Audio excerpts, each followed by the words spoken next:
Hi, I'm Linda, and this is JC from ALTA Talks. We have a business, ALTA Fitness, in Victoria, Melbourne. Currently still in lockdown, and we're really looking forward to our talk today with Erica Manning, who is the owner of It's All About You, Darling, and also my sister. Yeah. So we're really excited to talk to her today because she knows all things about yoga and Pilates. So I'm just going to introduce you. Hello. Hello. Hey, gorgeous sister. Hey, gorgeous sister. How are things in Brisbane? Now, I'm on my iPad because my computer broke, so I'm not really sure where to look. Is that my camera there? Yeah. It's all a little bit odd. So if I start looking over here, it's because I don't know where I'm at. Just Technology. Now. Yeah. Looks like you're in your studio. I'm in my studio, yes, so you can sort of. It's a beautiful see. studio. I was just looking at your website and your Facebook the other day going, oh my gosh, it looks gorgeous. My head's in the way and I don't know which way to move it. Yeah. Well, it's a nice simple space and that's what I like. And it's not cluttered and it's clean, you know how we like clean. You love playing. Yes, I'm Linda's sister. Great. But it removes distractions, so that's the important thing. Yeah. Exactly. And you have the beautiful wood going as well, like us. We like to have the beautiful wood. Well, that's just the nature of the Pilates equipment. It's all like that. I mean, there are some brands that do a lot of metal stuff and it looks very clinical, but that's not how Joseph Pilates originally made it. It was made of natural materials, aside from the steel frame, but it was all made of wood, and he invented and designed and built them himself. And fortunately, the industry has honoured that in the most part to continue to make beautiful equipment. So it's lovely to work with. Because we have the Nord equipment out of Germany, and that's similar look. Feel. Yeah, so maybe I think I introduced you to that.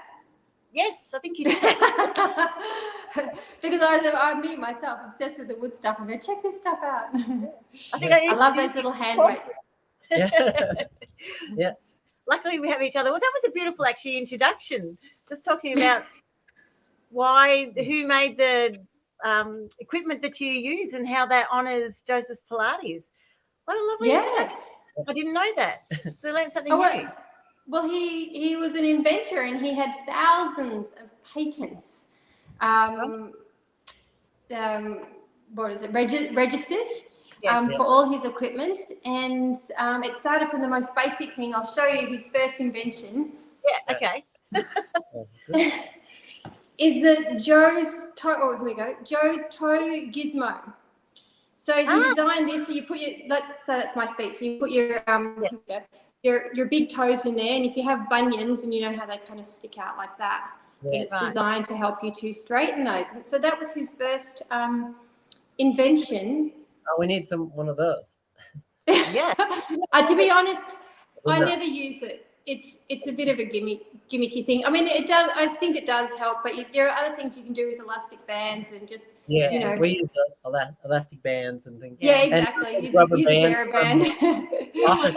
We've been using rubber bands from Officeworks. Yeah, yes, we have actually. Exactly. We sometimes tie them together and you can put them in your shoulders. Oh yes. I need one of those. Yeah. It's bad for your posture, isn't it? Yeah. Quick question. I don't know if it's true or not. Did Joseph Pilates, did he invent all this stuff while he was in prison, and then on the bed frames? The story goes, and I'm not sure how much of it's actually true, because as they uncover more evidence of Joseph Pilates' life, there's a lot of myth around the man. I mean, it's fantastic, the mythical stories around him. He's being painted as something bigger than life, but he was interned as a German national during World War I on the Isle of Man, and it was said that he worked there as a janitor, but he also had some role or interest in doing rehab with injured soldiers who were sent there, because it was also a hospital. And that he got his inspiration from the hospital beds and just using whatever materials they had available, the springs for resistance, and the canopy overhead to be able to, which is that piece of equipment behind me. I don't know. I'm really sorry. This is really terrible live stuff where you can see, you cannot see it there. Now my head's not. Forget it. As inspiration for his equipment. So that's his story. So he's in terms of being a prisoner, he was just interned as a German national because the English were a little bit wary about the Germans at that time. There you go. Not a prisoner as such. Solved that answer, didn't you? Yeah. Oh, another side Pilates. I learned the other day about Rolfing and Ida Rolf, who was a PhD in chemistry and this, that. I guess the old story was Joseph Pilates and Ida Rolf were hanging out together and sharing stories, but supposedly they only crossed paths briefly somewhere. They met each other and exchanged ideas and then went their separate ways. Perhaps. I haven't read that story as such, but they were amazing movers and body therapists at that time. They were all around that time. And so something was happening then, I suppose. And the Germans, in terms of their calisthenics and gymnastics, were really developing it at that time. So I think it was part of their kind of their culture in Europe at that time, and a sort of, I guess, an enlightenment of the body and movement and what we could do to look after ourselves and repair injuries and So it's certainly, really digressing here, but it's like Rudolf Steiner looking at the different ways. Well, that's yes. Where they started to go, okay, let's look at things differently, because not everybody moves the same way, not everybody learns the same way. Yes. Well, I think every industry went through this this kind of period of enlightenment, if you like, because I noticed that even during when I was studying architecture. The architecture during that time, during Industrial Revolution and just pre that was really quite a quickening for our knowledge and our thirst for information in all industries. And now we're bombarded with all this information. How much do we take in? But I can tell you the same. I can tell you though, we're just even today. I'm listening to the Filex conference is on. Yes, cool. Everything that we talk about, Ricky, is being talked about again, and we've been talking about. Well, I've been talking about it for at least 5 years. You've been talking about it for 20 odd years. You've probably been doing the same as JC. And it's all this stuff that we know. But why are not more of us enlightened to this and doing it, improving our health and well-being? Because it's easy to take the short path. We're moving into an age where the speed and pace of things is beyond the actual ability almost for our brains to process. And so we digress right back to a really basic human nature in our mammalian brain. And that really just responds into fight and flight and craving and desire. And it's very spontaneous. And, we like to think that we've evolved as human beings, but when it comes down to it, we'll chase that little thing around the screen, for hours at a time, and then go, oh, what happened to that? What happened? So we have to be really conscious. Yes. Yeah. I was listening to Huberman Lab, a professor out of Stanford who does a lot of the same thing, and he teaches basic science, but then he has a side podcast that talks all about this, and he was talking about ADD and then the addiction. No, sorry, I have to do my phone now. And then addiction, this constant addiction, and we're becoming everybody in society is becoming addicted to these little quick snaps. More quicker, easier. But at what point do people get sick of it and then start to reject that? Because it's exhausting. Or when it's not even just hitting retirement age, I think it's when they actually hit an illness, physical or mental illness, where they go, oh, I just have to turn off. I've got to switch off. Yes. Do they actually do that? Or it's even as simple as a long holiday, not this short holiday for a weekend away. We need to go away for a minimum of 4 weeks for our brains to actually stop what we've been doing, to pausing Take a breath. and pausing before we get ready to go Turn back. off the computer. Turn off And the phone. 2 weeks or a week, you can't do that. You're only just starting to relax before you're starting to build up again. Yeah, getting ready It's to true, go back. unless you can absolutely remove all that stuff from your presence, from your environment, which is really hard. People have trouble letting go. And then people are still working during their holidays and their weekends now. There's almost no such thing as a holiday, because there's always someone who's able to email you and say, oh, I'm just, it's urgent. I just need this. Yeah. Or, someone using that as an excuse is, oh, I'm not going to work this weekend. I'm just going to turn off my computer, as if that's what a client told me the other day. That's what someone in her workplace was saying to her. And she was like, well, what do you work on the weekends for in the first place? But it was a bit of a badge of honor. Oh, I usually work on the weekends, but I'm going to take it off of me. I don't work on the weekends. Interesting. We've done it to ourselves. Okay. Erica, how did you get in the idea of Pilates and yoga? And then moving into yoga, because, let's take even further. I'll try and health and well-being, because you're a swimmer. When then got you teaching swimming, and then you went on to do graphics and design, and went, oh, that's not for me, and then went. You know the story. Yeah, you know the story. Story, because that sort of leads into your venture, and even into the ambulance. We want to hear that. Well, I mean, as you know, Ross and I, Ross being our brother, we're very active. You and Jenny being the sister, were a little bit older than us. So it was sort of you guys there and Ross and I there. And we were somehow very, very active. And then we somehow got into swimming and loved it. And it's great to use your body, isn't it? Isn't it great to achieve? And I remember as a child loving to climb and balance on things. And I mean, we did, calisthenics as a kid, even though I hated that. I enjoyed what I could do with the body. And so I guess that always appealed to me. And having been a swimmer and then becoming a lifeguard, and so working in a fitness environment, that just seemed a very natural path. And I got my Cert 3 and Cert 4 in fitness. They were called something different back then. I worked in gyms for many years before I decided to travel overseas, a little break. But when I came back, I went back into that industry for a while. Then became a paramedic because I was tired of working at the pool and the gym.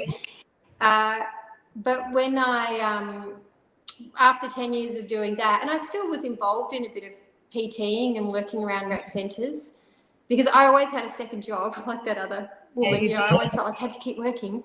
And so I'd never really sort of fully gotten out of it, but I wanted to blend the fitness and the health side, because as a paramedic, I saw a lot of people who were sick. They were very reactive with their health. It was already an emergency. And I loved being able to help people, but I wanted to be involved in something that was a bit more proactive, because it's pretty sad and tough in that job some days. So after a decade of that, I had started doing Pilates myself, because it was at a little personal training studio like your studio, but they had a couple of reformers in there, and I just immediately fell in love with it. I was like, oh my God, you can do everything on this one piece of equipment, and it felt fun and smooth, and it made me use my body in different ways, and I really just fell in love with it. And so after having been doing it myself, probably only for 6 months, but I did quite a lot of hours in that time, I signed up for a course, and because I thought,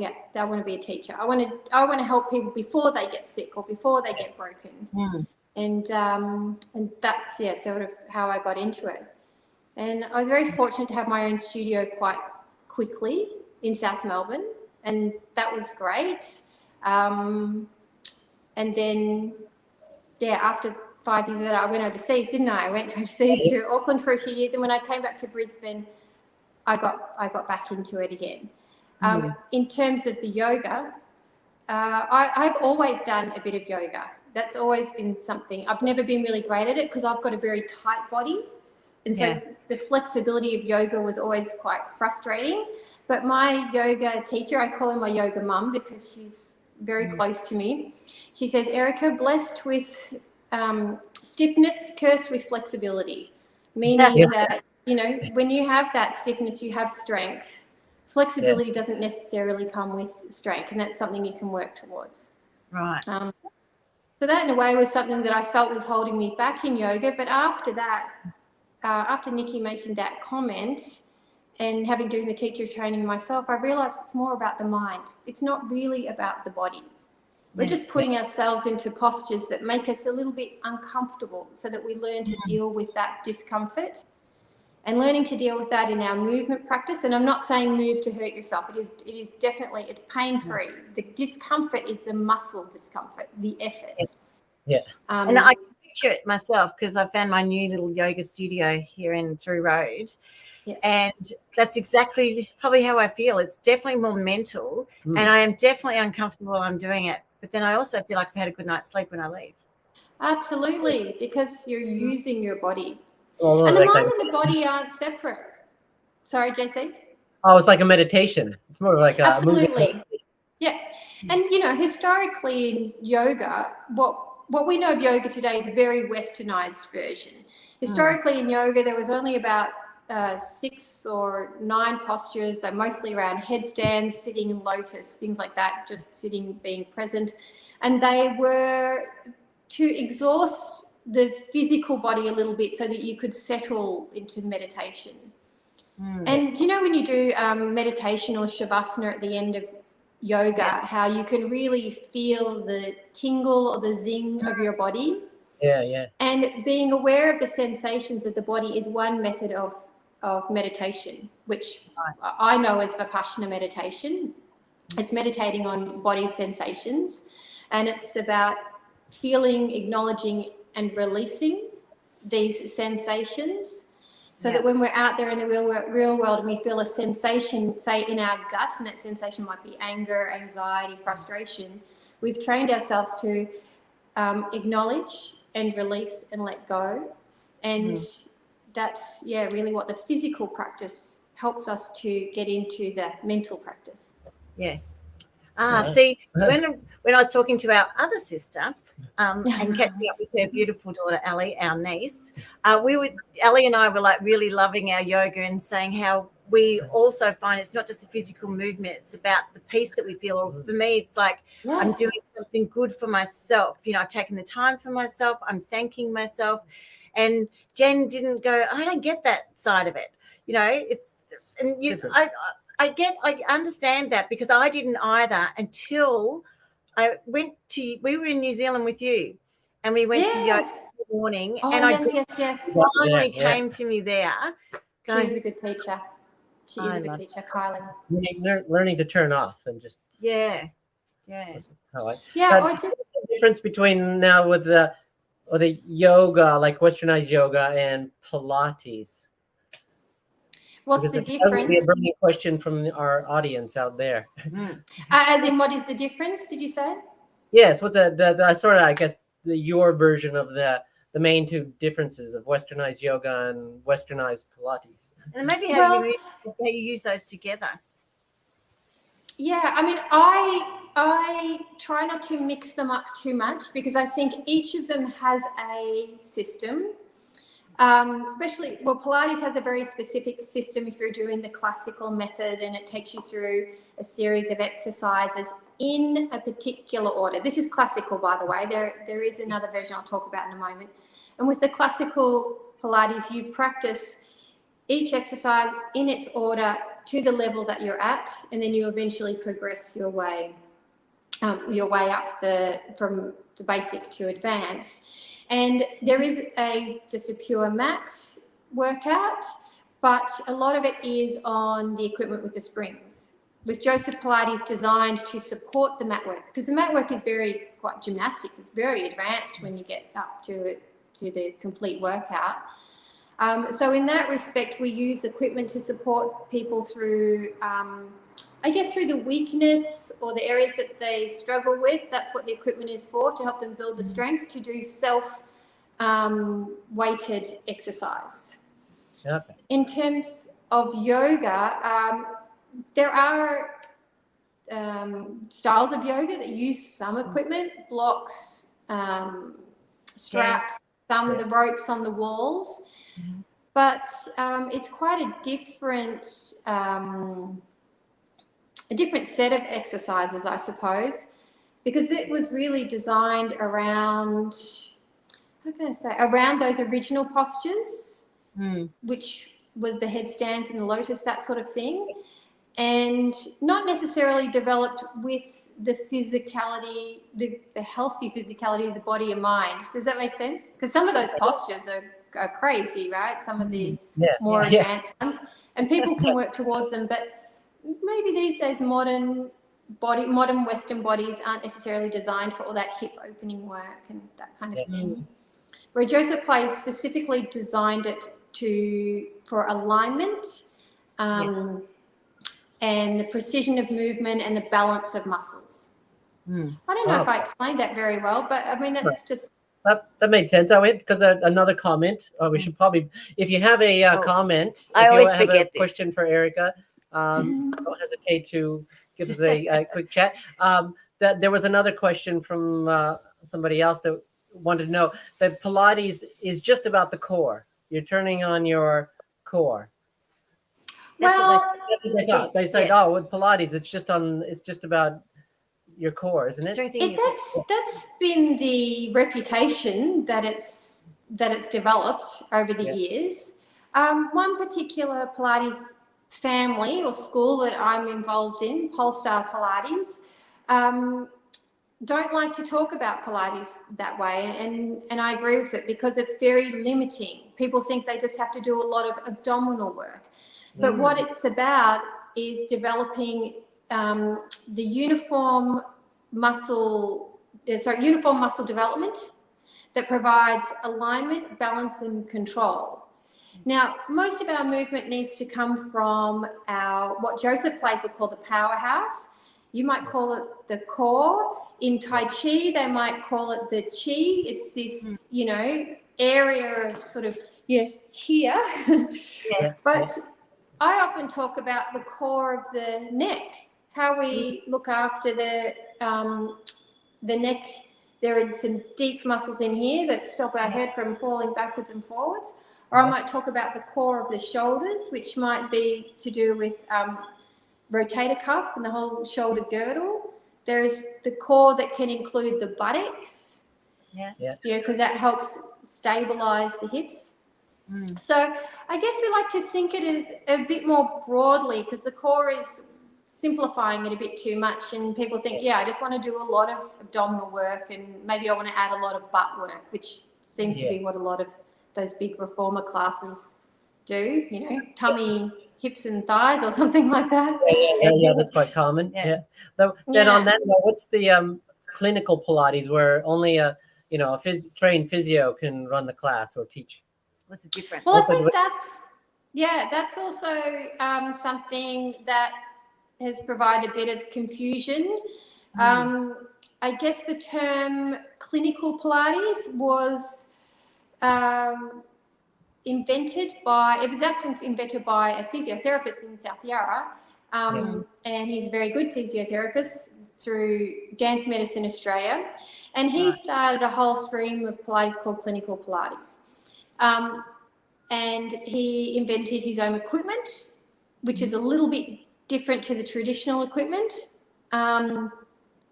and he created sort of his own system. So it was just a rebranding of the same thing, and then it was really kind of put in that court of physios, osteos, chiros. But I'm also known as a clinical Pilates instructor because I've done an advanced diploma in Pilates, but I'm not a physio or an osteo or a chiro. So it's a bit tricky for people to understand. It's just really about someone who has advanced education where they can deal with people in what we call special conditions. So chronic injuries or subacute injuries, specialist populations, maybe not just pregnancy, but maybe people with some complexity around pregnancy, people with certain, illnesses, diseases, issues that they have where they need that special care, someone who's got more knowledge. Yes. Yeah. So if you're looking for a Pilates instructor. It doesn't just have to be, or clinical Pilates instructor, it doesn't just have to be physio, chiro, osteo with that Pilates qualification. It can be a Pilates teacher with an advanced diploma. Yes. And that's the important thing to understand, because the naming of it has been a little bit confused around health rebates as well, which is a whole other subject. So let's not go there. It's not. But anyway, I feel like they've hijacked it. Sorry about that. Had to sneeze. That's all right. So we're sitting outside. It is spring and the hay fever season's setting in here, isn't it? It looks beautiful, your backyard. I know, it's gorgeous at the moment. All the leaves are out. It's Very green. We've had so much rain. Yeah. Oh, It's supposed to be very soon. So yes, that did help to clarify. You don't have to be in for clinical Pilates. You don't have to necessarily go to a physio. Can I just add something onto that for people who are looking at Pilates? It's a somewhat unregulated industry still. Anybody can, almost anybody can write a course and call it Pilates or Pilates inspired or Pilates style exercise. Yeah. And recently, when the health insurance companies decided to no longer offer health rebates for Pilates, I think it was around the fact that you can have clinical Pilates, you can have studio Pilates, you can have mat Pilates, you can have a reformer class, and so on and so forth, or what we call fitness Pilates. Now, in some cases, somebody with no training can go and do a weekend course and say that, or a few weeks course, few months course, and say that they're a Pilates teacher. It's very different to say someone like you guys who've done Cert 3s, 4s, other qualifications in fitness, and then add on Pilates because you have all the background behind you, or someone like myself who's done many years of training. I mean, that advanced diploma is 2 years on top of a diploma, which is a year on top of, I've done extra rehab work. I've probably done more than 5 or 6 years full-time studying Pilates. So someone who's done a weekend course isn't going to be quite the same as what I'm offering and what you guys will be offering if you did training in Pilates as well. So it pays to investigate who your teacher is, what your qualifications are, and even go through the Pilates industry websites, which is Pilates Alliance Australasia or the Australian Pilates Method Alliance, to find a referral to a fully qualified Pilates instructor. I'm assuming you're on that side. Yeah, I'm on the PAA, the Pilates Alliance Australasia. So I assume that's why the insurance body decided to no longer provide. Is that why? Is that the reason? The health insurance. The health insurance decided not to give a discount. In terms of, the Pilates. Sorry, can you ask me that question again? Sorry, I assume that is the reason why insurance companies no longer provide benefits for Pilates. Oh, because it's too many maybe people aren't really getting what they think that they're getting. Yeah. Because a reformer class with 20 people in it is not, in my mind, a Pilates class, but it'll be called reformer Pilates. Yeah. Joseph Pilates never taught that, and often, I think it's great if people are getting on the equipment moving. That's really good.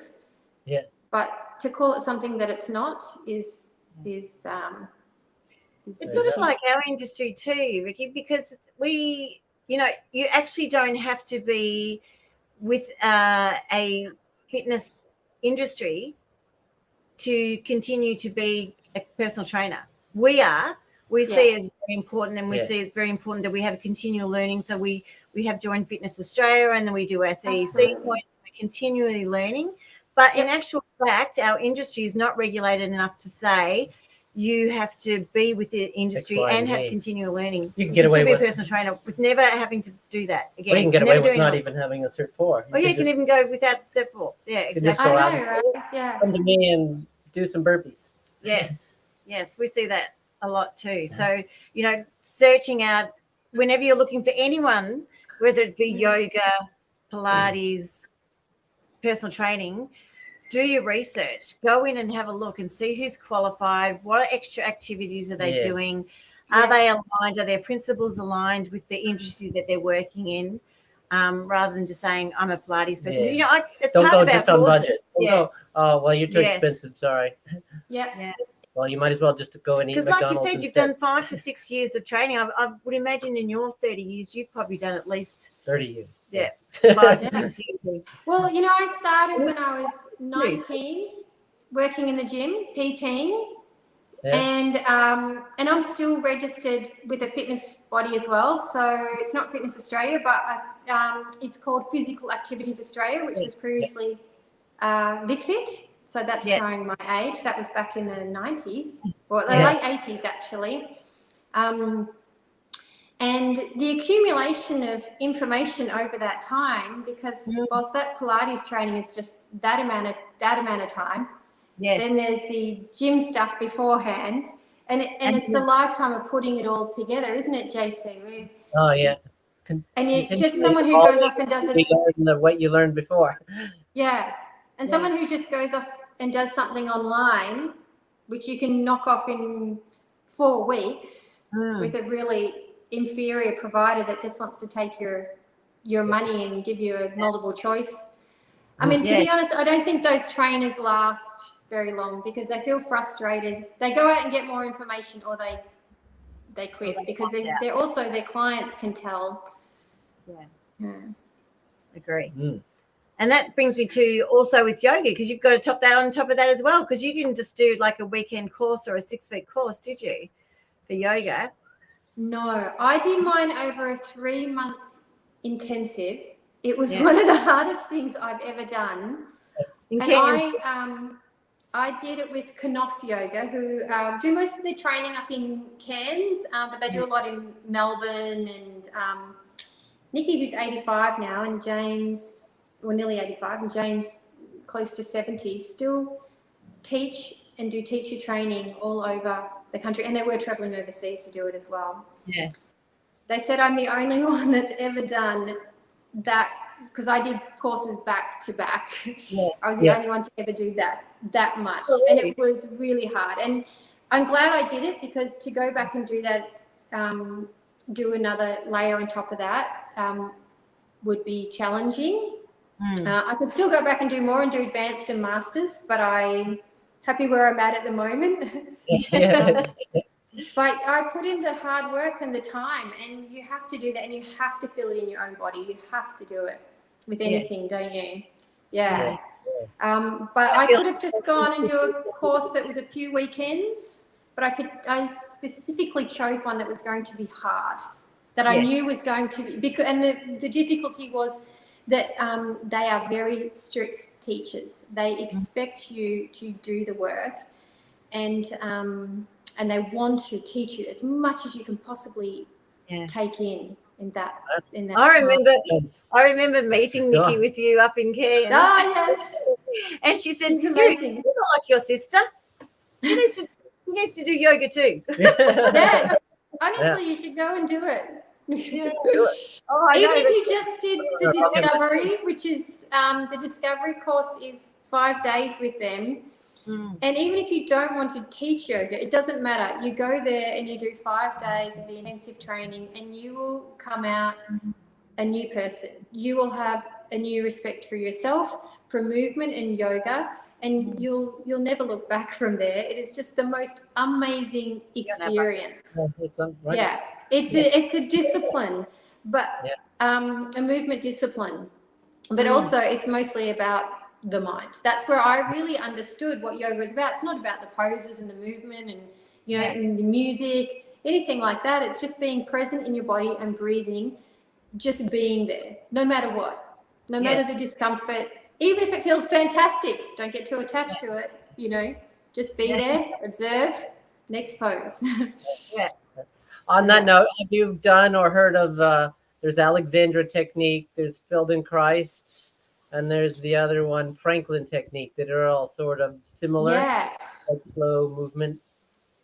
Well, did you read my bio? I've done a lot of Franklin. I've done a lot of Franklin method. Yeah. And I loved that. That was amazing. And I did that in Melbourne with the man who was teaching it down there then was Bruce Hildebrand, who is one of my mentors and, you know, a wonderful friend, and a great Pilates teacher. And the Franklin Method workshops with him were just amazing. It is really using a lot of imagery for cueing and techniques, but it's also understanding the mechanics of the body, so that when we guide and direct people, we're not asking them to do moves that their bodies aren't capable of doing. Which I don't know about you, but you know, sometimes you look at the aesthetic of yoga and aesthetic of Pilates, and it seems out of the possibility, the realm for most people if you're not very flexible and incredibly strong. But the aesthetic is not what's important. It's how you listen to your own body, respond appropriately so you're not pushing through pain, but also learning to open yourself up a little bit. And that's where the Alexander technique, Franklin method use imagery. And I find my clients respond really well to that. And I think that's what they enjoy most about my teaching, because I try to paint a picture for them where it uses more than just, you know, do this, do that. I try to create a picture where they can feel it. Sorry? Have you got an example of that, how you would use that imagery?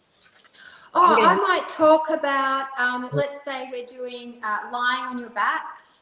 You've got your feet in the straps with the springs, and I think you guys have the little Pilates stick that you might do something similar with, right? And for some people, they've got very tight hips or very tight hamstrings, and they have trouble stabilizing their pelvis. And that's the most important thing, pelvic stability, so that when we move, the hips can circle around like this instead of this all happening. And so I might say, imagine that your pelvis is a square block of concrete, and that your tail's at one edge of the concrete and the sacrum is at the other end, and it's just flat and heavy on the ground. And now I want you to imagine that your hips are made of you know, swirling like a barber's pole. Swirling in the hips as you circle around with the legs. And so that kind of imagery, using things that create heaviness, weight, or lightness. Sometimes it can be about just looking for, I guess, the imagery of the movement in relation to sort of machinery. So we might talk about cogs, you know, how cogs might interact with each other, or how a lever might go up and down. I actually find it quite enjoyable because my imagery is quite different for each individual, depending on what I know about them as a person. And I try to relate it back to their interests or their work. So often with men, I'm talking about cars or buildings and foundations and structure, and women I'm talking about, you know, flowers or I don't know. That's beautiful. I love that.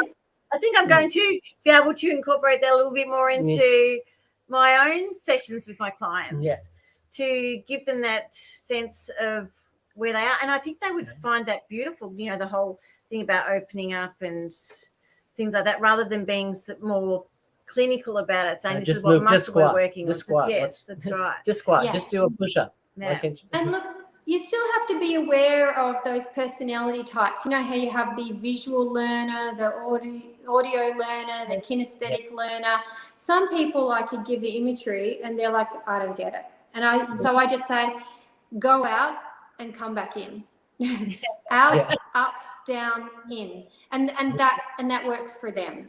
Or some people say, Erica, can you show me? And they've got to see it for themselves. In which case you have to perform it really well, because the mistakes that I make, they will copy.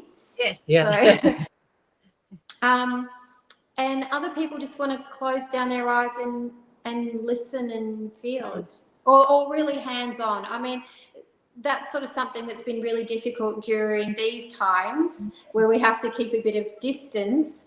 where I used to use a lot of hands-on, like I manually lift people up and pull them in and that sort of thing. And it's not for every client, but some people really like that. Yeah. If they're more than 1.5 meters high, I can pull on their feet and be a long way from their face. Oh, the things we have to learn how to change the way we do our job. I find even just with our job, I walk around with a squirty bottle and paper towels because I'm talking to people because like, oh my gosh, and it's made our job more difficult because it takes away that 100% attention to 98% because I'm thinking, okay, as we finish this exercise, I've got to clean and then move the equipment and for the next person.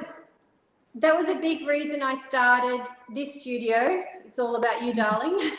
Because I was working in a place where I was teaching up to 3-on-1, which is still a small number of people in some sort of Pilates circles.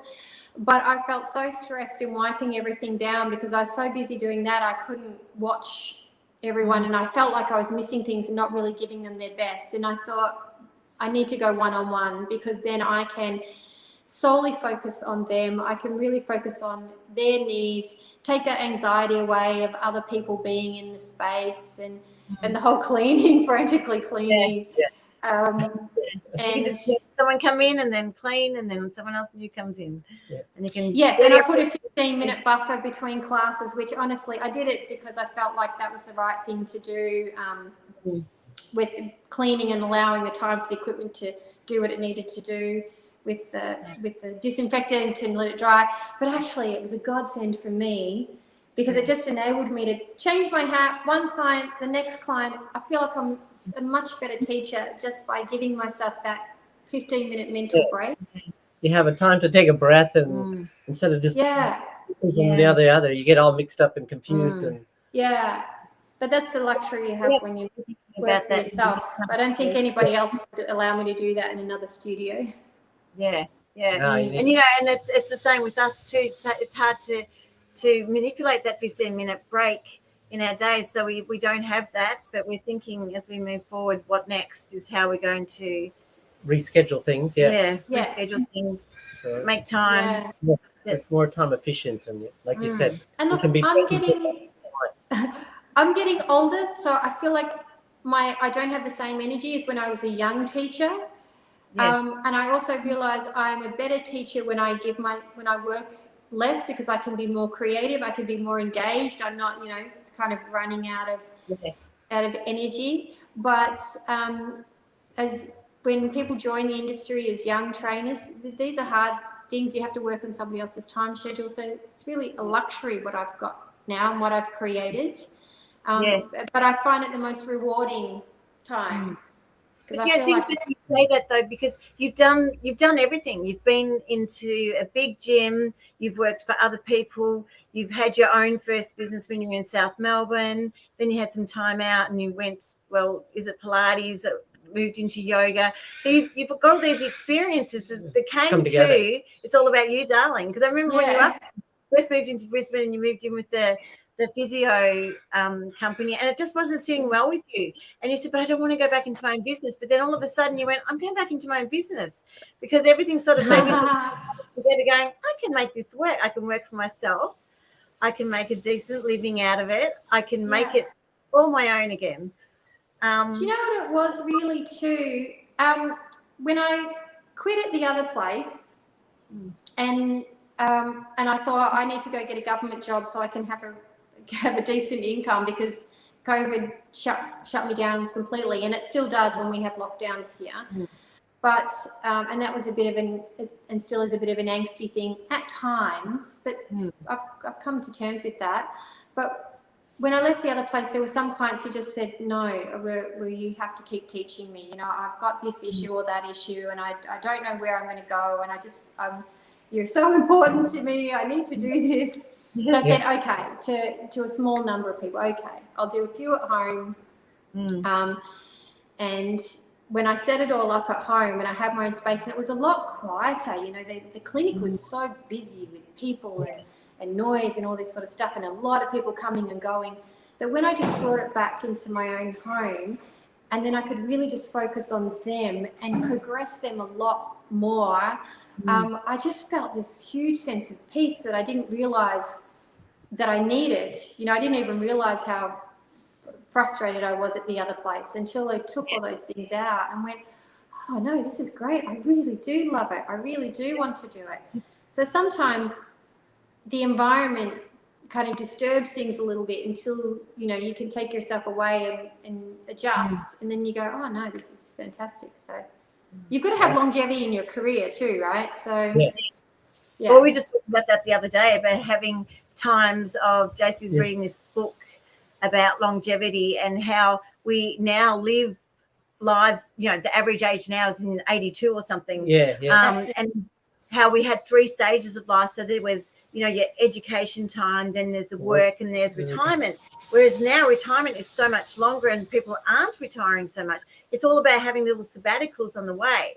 And when I think about when I've made big changes in life, I've had a sabbatical of some sort. You know, I was retrenched from the bank. Okay, what else am I going to do? And that took me into another career. And then I took a year off to study to finish my master's in marketing, which then took me on to another same industry, but another company. And then had children. Oh, okay, another sabbatical. I'm going to have some time out. Oh, what do I want to do here? And then met JC and we took the job up at the Snow, you know, like we took another sabbatical. And then we opened up our own business. And I'm going, what's my next sabbatical? What am I going to next? This is the thing. Life is a series of adventures, I think. I mean, it's not a linear line. It's not from, you know, birth till death. It's let's go here, now let's go here, now let's go here, now let's go here. Yeah, exactly. And it should be, you know, it depends on what you value and how much money you want to spend on stuff you don't need, because money is the defining factor. When you don't spend it on stuff you don't need, you have more options. Minimizing life. You've got to minimize. Do you need that's a whole other session we could talk about, isn't it? About minimizing. Minimalist. There's a whole website on being a minimalist. There's a whole guy made a movement and a book and the whole thing. Yeah. And Marie Kondo and getting rid of things. I love all that stuff. You know, I love all that stuff. But I'm trying to minimize my life all the time. I'm actually talking with my partner at the moment about, you know, when we try and get a block of land and build a tiny house on it so that we have lots of space for a veggie garden and chooks, and I'll have get a small building made to put my studio in. It won't need to be any bigger than the space I've got now. And just keep it as simple and as small as possible. You know, less clothes, less junk, less things. And then you have to have more experiences, right? Because you're not spending all your time working to pay off the things that, you know, you should afford. It's for us to get Jack and Jess through school, and then we'll see. Yes. And now another sabbatical. Somewhere, something. Yes. Well, anyway, do we have any more questions, Sarah? Because we are sort of getting on in time. We've been talking to. I know. We were going to talk about the travel and the exercise. That was one of the I areas. wanted to say very, very quickly, because this is something that we were going to talk about, because now you've talked about sabbatical, because I plan on doing the big lap or 2 or 3 or 4 or the zigzag squiggle around Australia. Jez and I will do that, I don't know, soon, sometime in the future. And we want to go without an end date, which doesn't mean we're going on forever, but that, you know, we just don't want to have to rush it. And we're a bit young for that. I'm not quite all grey yet for the grey nomad, but I'm going to start to own that soon. And I'm really thinking, how do we stay fit? Because we'll be spending a lot of time in the car. We won't have access to all this equipment. And I've been thinking a lot about the sorts of equipment we can take with us and what kind of routine we can do. And how I might be able to share that with other people on the road, because there must be a lot of people out there who just, you know, they want to do something. You know, when they leave home, they're doing Pilates, yoga, fitness training, whatever. But once they're on the road, how do you keep that going? And that's something we've noticed, sort of just in another form, but by doing Zoom, it's opened up a world to us that we didn't, or even an income that wasn't there available to us prior, because we have our studio with all our equipment. But now when people are going on holidays, or when we were open, not in lockdown, they went on holidays, they continued to do their exercise with us because they could from their holiday home or wherever they were. They could still go, let's just have a half an hour, 45-minute session together with a few bands, a mat. Don't need much, but it's also, I guess, as a trainer, you're thinking on the fly, and a lot of people, they want to, I guess that's why they come to us, is they're on holidays and they have all the equipment or a gym or whatever, but they're still not, it's not their framework of mind to be able to come up with all these exercises and be disciplined enough to do it. But we're here able to do Zoom, then we have a big repertoire of exercises they can do in a small space. But if you're on your own, there's so many, I guess if you are motivated, there's so much tech out there now with all these compact exercise machines and things. And there's one that's hit the industry, is what they've used on the space shuttle and space station. It's a little compact flywheel machine that you can push and pull, and it can load up quite a bit of but then you don't need much, do you? But in having that, though, if you don't know how to use it, or you're a person that's not inclined or motivated because they lack that on their own, but if they have an appointment with you, then they can continue to do it. Totally, yes. And you'd be surprised at where you can get reception out there, especially with a Telstra. And it really, you don't need much. Exercise. But they're all very minimalist, very basic, that we would take for granted. The three of us would take for granted how simple it is. But I guess it's, when you and Jez are traveling, the world is your oyster, what you want to do. I know. And you really do just need a mat and maybe a TheraBand so that you can do pulling work. But everything else, your body is your gym. You can do body weight exercises. And on those odd occasions where you can't Zoom in to your trainer, I think that if you just sit on your mat and you just start to take a few breaths, your body will remember stuff. Trust it. Trust that it knows. It'll start to think, now Linda taught me that thing where I'm lying on my back and I have to lift my bottom. Your body's just going to lie down and start to do it.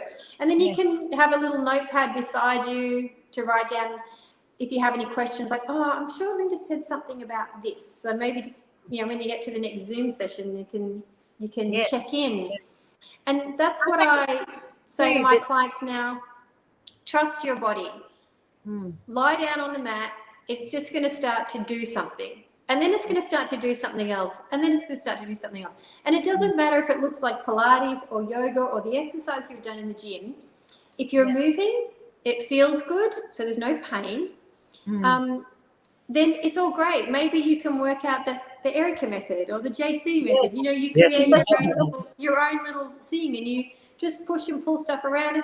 And I've seen some people around caravan parks and free camps and all sorts doing great stuff. They've just got some hand weights and they're walking along doing this, and they're adding some little lunges in and some little squats. And honestly, if that's all you did, lunges and squats and some, some of this, you're doing pretty well. You're doing really well. Well, Paul Check, he's renowned for just moving rocks. That's his exercise now. Yes. He just has a pile of rocks in his backyard and lifting heavy stuff. Yeah.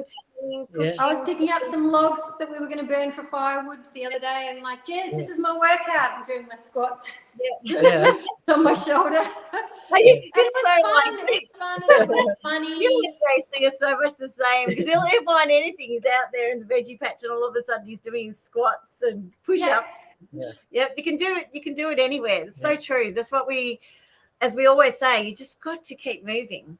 And however the movement is, and when you were talking about, with clients, I know I say to my clients, when you've gone for a walk or at night time and you're sitting down watching TV, just get on the floor and start stretching. You'll just turn a stretching into another stretch, into just Another whatever stretch. feels good, just do it. Exactly.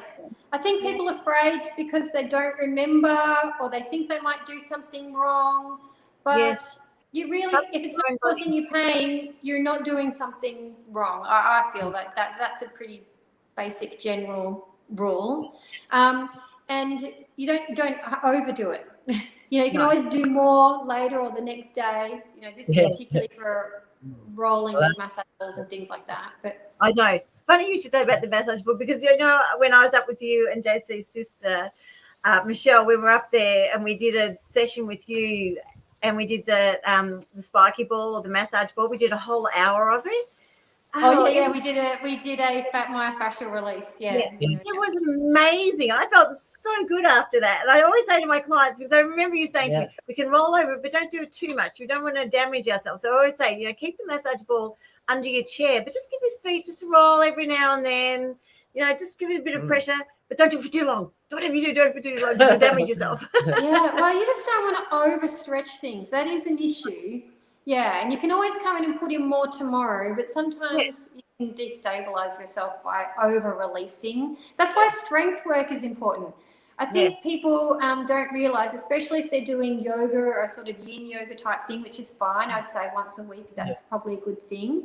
But to be doing it every day without engaging a muscle or, you know, lifting a weight or using your own body weight as weight. I mean, strength comes from doing strength exercise, and we need that to hold our bodies together. Yeah. So, Exactly. yeah, that's where the stiffness is better than the flexibility. You can't be too with that hypermobility. Yes. Oh, there's one more question. The difference between flexibility and mobility. I would say flexibility is just, you know, your ability to take a joint through a range of motion, maybe beyond that kind of average range into the stretch. But mobility is flexibility and strength. Yeah. So, you know, when you do the splits, that's flexibility. But if you can stand back up there again, that would be extreme mobility. Does that make sense? Like sometimes people are just very flexible. You have those people who have hypermobility disorders, and they can kind of fold themselves in two and then fold themselves in two again, but they might not have the strength to come back out of it. Yes. And I often will talk about strength and mobility. I try not to say flexibility because I feel like it's misleading and people think, oh, I'm not flexible enough to do yoga or Pilates. They think that has to be a thing, but what we want is balance. Strength, flexibility, balanced equally equals a happy body with very few to no injuries. Yeah, that's what we talk about. Yes. I I loved it. Well, I think we'll finish here. Yeah. We can always otherwise we'll just keep going on and on and on. I didn't get to ask you guys questions, so we'll have to ask next food time. or something. We can do the food one next time. Oh, food, yes. Thank you so much for taking the time Thank you. today. Oh, I really- thanks for asking me. I feel really chuffed that you would ask me. So Well, we just, thank you. you know, you and I, we're definitely on the same planet, slightly Yes. maybe different planets, but we're You guys are closely talking back aligned. and We're too similar in some ways and very similar in all the other ways. Either way, I love part you. of the journey of life, isn't it? Yeah, that's right. That's right. So I'm so glad that we're both in an industry that we can talk about these things together, because I have you as my sounding board. I had to write down somebody who would be my backup. I'm doing a new coaching program, and you and JC were my first people that came into my head going, You're guys on will top of the always list support before me. I was Yeah. I was No, like you were fourth. first. Well, I've known her for longer. Yeah, because I know I can always trust you to bounce things off, and that, you know, I might say something, but you might challenge me, or you might go, you know, that makes sense. I agree with that. So I'm glad that I have someone who can be 100% honest with me and tell me that I'm a doof, or that no, I'm a mate. Yes. It's about being candid, isn't it? And it's about not just believing the first thing that we hear, because the fitness industry is rife with myths. Yes. You should be able to question. Everybody should question. They should even question the trainer. Why am I doing this? Yes. It's important to be able to explain that. Otherwise, just, you know, maybe your trainer's just doing it because it's the next being on their exercise book. Yeah, you need to be able If to. your trainer can't answer that, then you probably need to go look for another trainer. Yeah. That's right. We say. I need a good answer, not Yes, a made up that's answer. right. All right, well, Ricky, we're going to say goodbye. Yeah. I will Yes. talk to you soon, no doubt. All right. But thank Thanks, you again guys. Thanks for for your time inviting me. today. Oh, Ciao. Ciao. boom. Okay.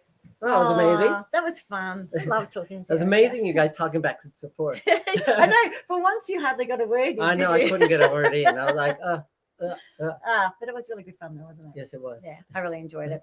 So thank you for listening today. If you have any questions, I might get that name of the industry that Erica's in so that people can look her up and find her. Well, actually, I did put her onto the Facebook page. But if you've got any questions about today, we would love to answer them. It's been so much fun. And we'll look forward to seeing you next month in November, sometime mid-November, with our next ALTA Talks, which, again, we haven't really decided what that's going to be, have we? We've been really busy. Somebody famous. Yeah, somebody famous. And we should be back in the studio by then. Yes. Fingers crossed. Yes, that's where our mind is at the moment, doing Zoom and outdoors and trying to get ourselves back into the studio so we can focus on helping our clients to be fitter, healthy and happier. So we'll look forward to seeing you at our next ALTA Talks. Thanks so much. Bye-bye for now. Bye.